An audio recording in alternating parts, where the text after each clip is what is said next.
Praise the lord. 25వ దావీదు కీర్తన 16వ వచనంలో తన బాధను తన స్థితిని దేవునికి తెలియజేస్తున్నాడు దావీదు. అయ్యా, నేను ఏకాకిని, బాధపడువాడను అని. అయితే ఒకసారి 1వ సమూయేలు 30వ అధ్యాయంలో చూద్దాము. 6వ వచనంలో దావీదు మిక్కిలి అంటే ఎవ్వరు కూడా తీర్చలేనటువంటి వేదన, బాధ, దుఃఖంలో మునిగిపోయాడు తన పిల్లలను బట్టి. మరి దావీదు పిల్లల వలన జనులు కూడా ఎంతగానో విసిగిపోయి ఉన్నారు. దావీదును రాళ్లతో చంపుదామని ఇంకా జనులు దావీదు మీదకు వచ్చినప్పుడు దావీదు తన దేవుడైన యెహోవాను బట్టి ధైర్యం తెచ్చుకొని ఉన్నాడు. చూడండి, చాలామంది పరిస్థితులకు భయపడి ఎలా జీవించాలో కూడా అర్థం కాదు.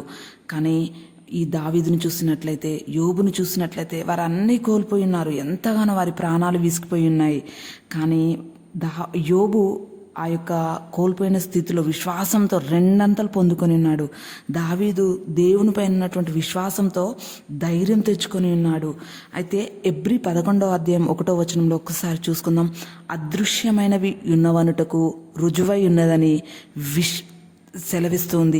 విశ్వాసం అంటే దేవునికి ఇష్టమై ఉన్నది. అయితే అది క్రియలతో కూడి ఉన్నది, రక్షణకు అవసరమై ఉన్నది. అసలు విశ్వాసం అంటే ఏంటి? నమ్మకము, ఒక నిశ్చయత, ఖచ్చితంగా జరుగుతుంది ఇంకా అంతే అన్నట్టుగా మనసులో మనం దృఢపరచుకోవడం, ఇంకా పూర్తిగా దేవునిపైనే ఆధారపడి ఉండడము. ఈ రీతిగా ఉన్నాడు కాబట్టి దావీదు, యోబు గొప్ప కార్యాలు వారు చూస్తున్నారు. మనం కూడా ఏ పరిస్థితులు కూడా అధైర్యపడకూడదు. దేవుడికి స్తోత్రం కలుగును గాక. ఆమేన్.